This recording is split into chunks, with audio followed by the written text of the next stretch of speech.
Baik, Assalamualaikum warahmatullahi wabarakatuh. Kembali lagi ke Guruku Aska. Tetap channel ini membahas tentang pendidikan. Nah, hari ini saya coba ingin membahas kepada kawan-kawan kenapa sih pendidikan di Indonesia kurang maju dibanding dengan negara-negara lain. Karena kita tahu bersama bahwa fondasi negara itu ada dua bidang. Dalam dua bidang, yaitu yang pertama tentang bagaimana pendidikan di suatu negara, kemudian ada juga tentang yang satunya tentang kesehatan. Jadi ketika masyarakatnya pendidikannya bagus, kesehatannya bagus, berarti negara itu adalah negara maju. Nah, tetapi ketika kita berbicara jauh ke depan ke sana, kenapa sih Indonesia itu kurang maju pendidikannya? Yang pertama kita lihat, nanti kita simak bersama video ini, apa sih penyebabnya. Sebelum itu, subscribe dulu channel ini. Baik, kawan-kawan pendidikan, baik guru, wali siswa, ataupun orang tua, bagaimana sih kita melihat bersama tentang pendidikan. Yang pertama, kita lihat dulu, kenapa di Indonesia ini kurang maju dibanding dengan negara-negara lain. Pertama, kita lihat kualitas gurunya. Nah, di Indonesia itu cenderung yang pertama adalah kenapa banyak orang berpikir bahwa bekerja sebagai guru honorer itu mau, walaupun dalam tanda kutip gajinya sangat kecil. Nah, karena di Indonesia salah satu bidang pekerjaan atau profesi yang mudah ditembus itu adalah sebagai guru. Kenapa sebagai guru? Karena kita memahami bersama bahwa orang-orang yang sudah tidak dapat pekerjaan, kemudian orang-orang yang susah menembus ke bidang-bidang keahlian tertentu, mereka akan lari kepada pekerjaan, yaitu guru honorer. Nah, itu salah satu hal penyebab kenapa guru di Indonesia juga gajinya sangat kecil. Kenapa? Karena profesi guru, walaupun dianggap sebagai profesi, banyak orang menganggap bahwa di sini profesi guru berpandangan bahwa tidak harus memiliki keahlian yang spesifik. Karena orang berpandangan seperti ini. Contoh sederhananya gini, ketika orang berpikir tentang dokter, nah, ketika dokter tidak ada, maka tidak ada orang yang bisa menggantikan dokter, profesi dokter. Tetapi ketika guru tidak ada, siapapun bisa menggantikan orang itu. Itu anggapan yang pertama. Yang saya contohkan lagi seperti ini.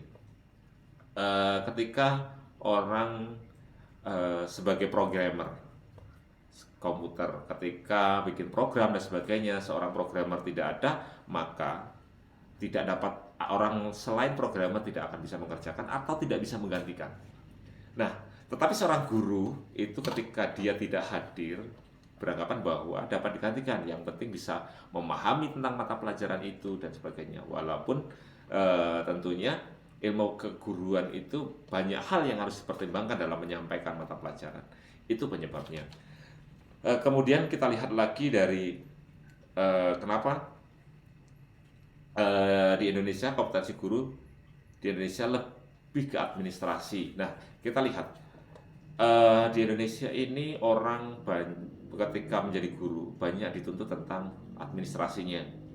Dalam hal contoh, orang sebelum mengajar itu berpikir bahwa saya tidak bisa membuat RPP, silabus dan sebagainya. Artinya bukan nggak penting RPP, silabus, tapi yang jelas di Indonesia orang belajar sebagai pendidik itu lebih cenderung ke administrasi. Dan kita bisa lihat ketika Bapak Ibu guru kuliah banyak mendapatkan ilmu mata pelajaran tentang seperti itu, tentang pedagogiknya justru sangat boleh dicek sendiri ketika kita lihat mata pelajaran di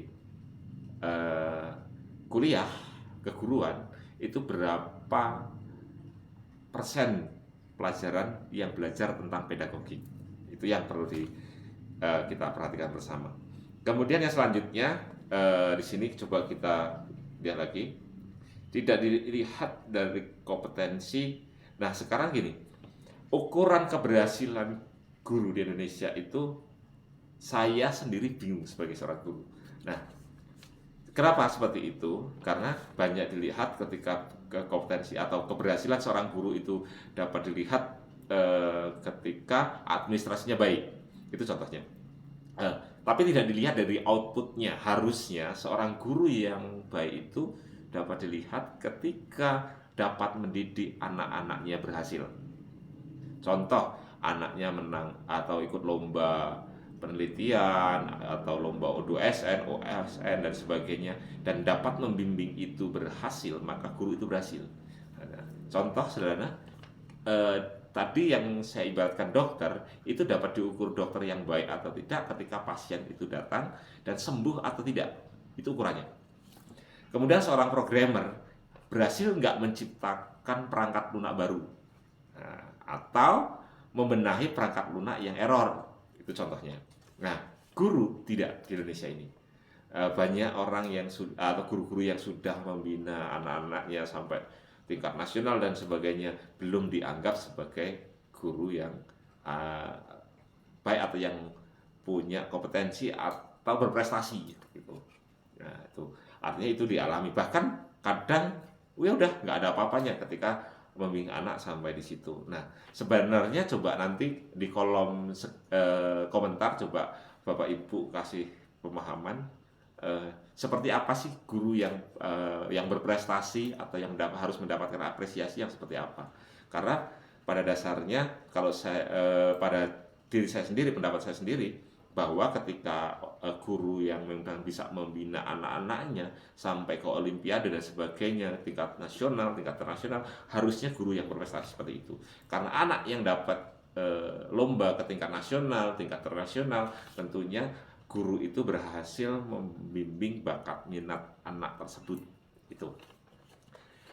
Yang selanjutnya di sini saya contohkan, dokter jelas ada tolak ukurnya seperti tadi, pasiennya sembuh dan sebagainya.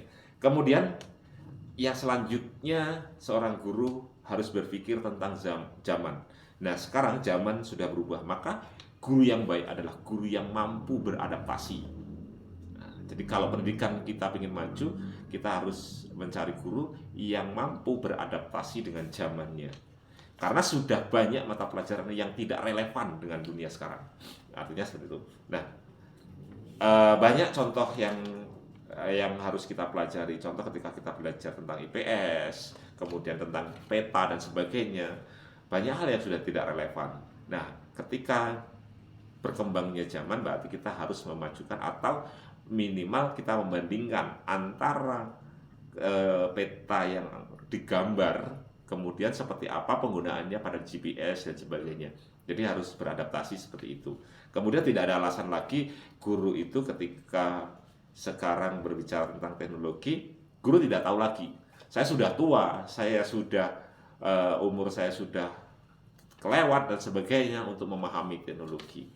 Bukan berarti guru harus mengakhiri teknologi, tetapi harus memahami tentang teknologi, penggunaan teknologi, akibat teknologi, kemudian tentang apa yang harus dilakukan ketika berhadapan dengan teknologi. Harusnya guru yang seperti itu. Guru yang baik adalah guru yang beradaptasi.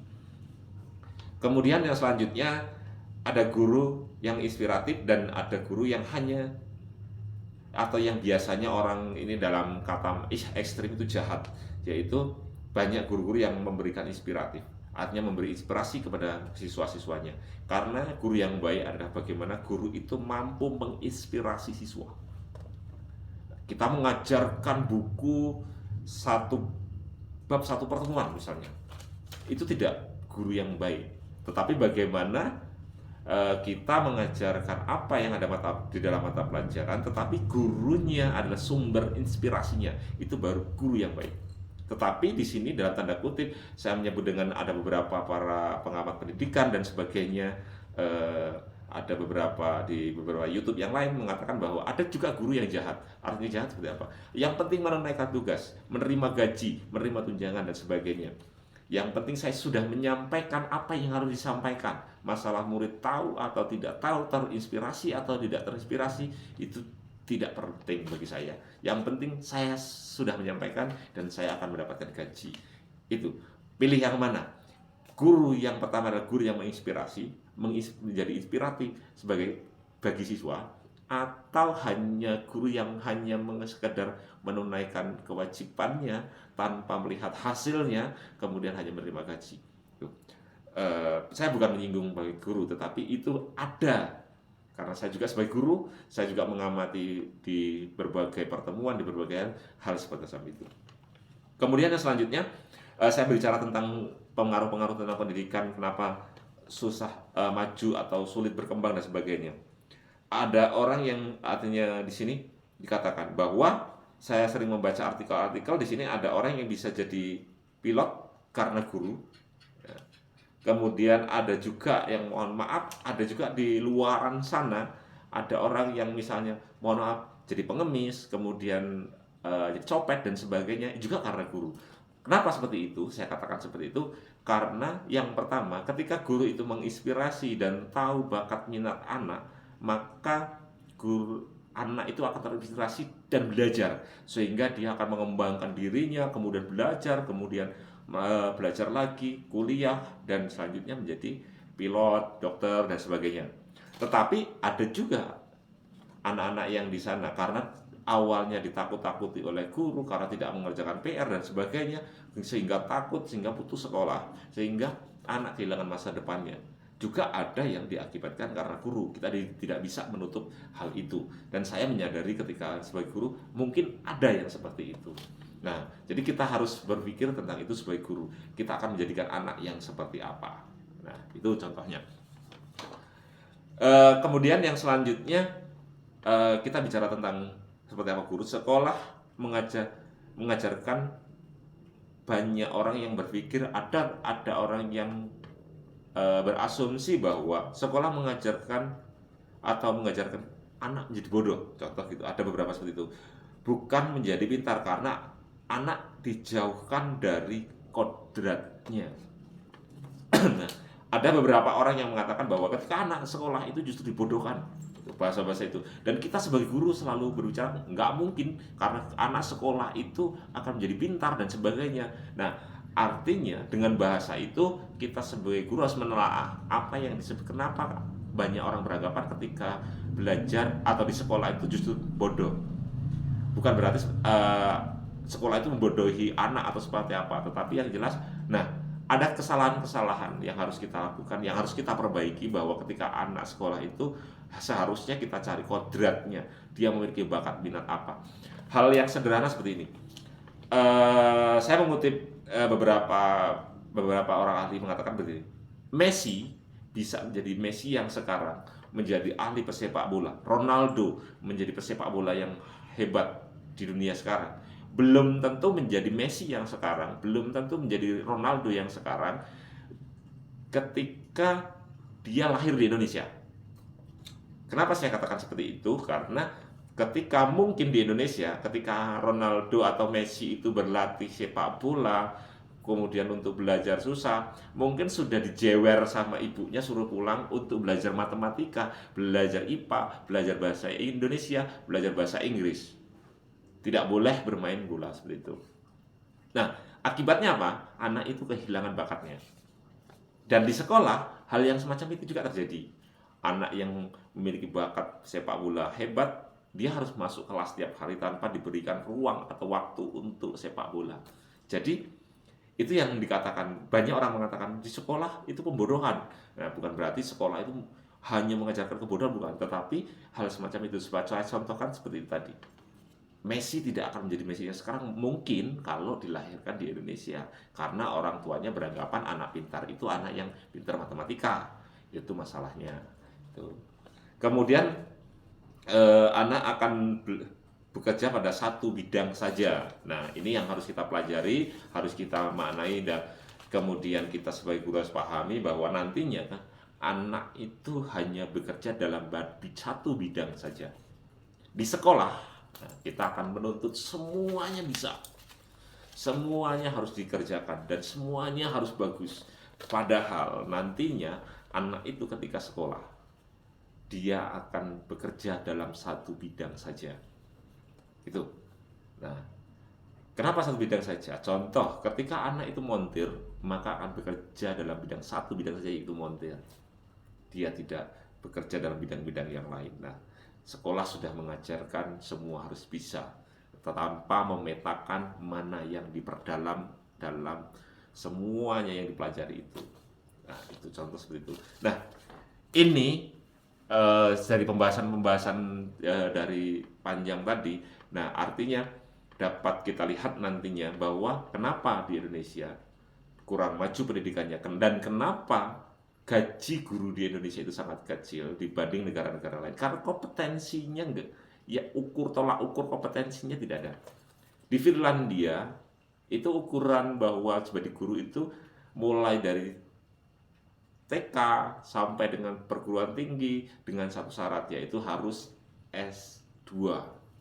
Dan ketika uji kelayakan sebagai guru atau uji kompetensi, pedagogiknya harus baik. Itu. Nah, di Indonesia itu tidak. Ketika orang itu sudah menyandang gelar sarjana, tanpa kita tes pedagogiknya atau seperti apa, sudah bisa mengajar. Maka di Finlandia pun kenapa dikatakan bahwa gajinya besar, kemudian pendidikannya baik, kemudian seorang laki-laki itu menjadi suami idaman ketika menjadi guru di Finlandia, karena mereka memang terukur sepenuhnya. Berani nggak kita sebagai guru seperti itu? Nah, mungkin itu yang dapat saya sampaikan. Ketika ada yang salah atau ada yang perlu saya pelajari kembali, silahkan komentar di bawah. Tetapi yang jelas saya berbicara seperti ini atau membuat konten seperti ini supaya berpikir sebagai guru tidak hanya menunaikan kewajiban tanpa berpikir kebaikan untuk siswa, hanya berpikir bahwa saya sudah bekerja, saya mendapatkan gaji, padahal kita dituntut selain itu adalah bagaimana kita mendidik siswa yang baik. Terima kasih, salam dari Guru Aska, semoga saya selalu dapat menginspirasi siswa-siswa saya terutama. Yang jelas saya berbagi tentang seperti ini adalah salah satu pesan moral saya bahwa sebagai guru harus tetap menyesuaikan pada zamannya. Terima kasih. Wassalamualaikum warahmatullahi wabarakatuh.